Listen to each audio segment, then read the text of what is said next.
Actually, let's just move the... What's the stapler? I don't like... I think the dinosaur there is fine. I just don't want the stapler there. So, for Sirius... Focus. There you go.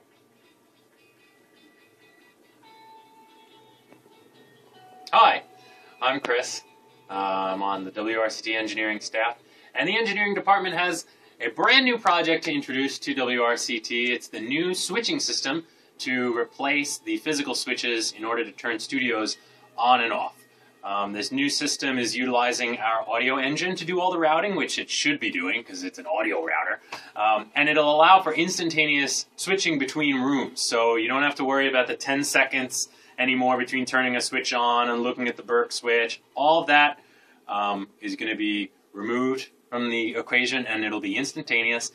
We're also introducing a delay to the Air Studio, which is going to be a 4-second delay, one shot. And in this video, we're going to demonstrate how all that works.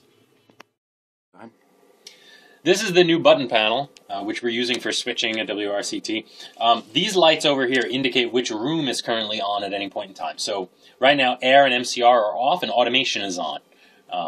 In order to turn on the Air Studio and come off of automation, all you need to do is hit this button over here all the way to the right, the air button, which will turn off automation and turn on the Air Studio. I'm going to demonstrate how you would use the new switching system on air for a program. So we're monitoring air right now, and automation is on. And we're going to transition into the Air Studio. So what I'm going to do is hit the button to do the transition, ID, and then play a song. Okay?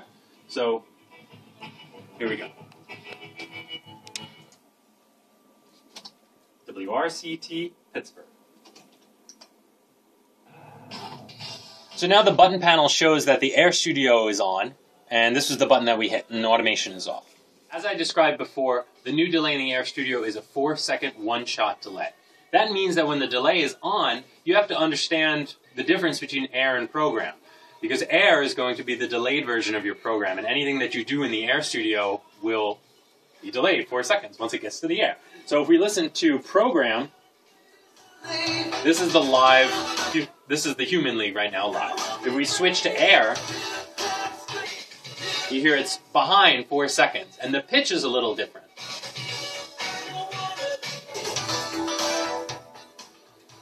This is because the delay in the Air Studio ramps up when you turn it on and your program begins. It uses the silence in between your speaking and the tracks in order to build up that 4-second delay.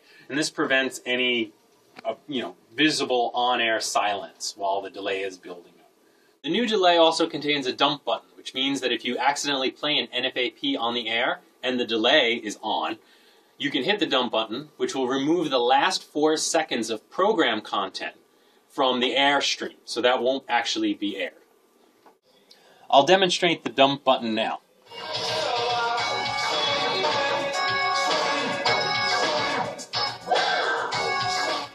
In MCR, instead of the switch, we now have this button, the MCR on button.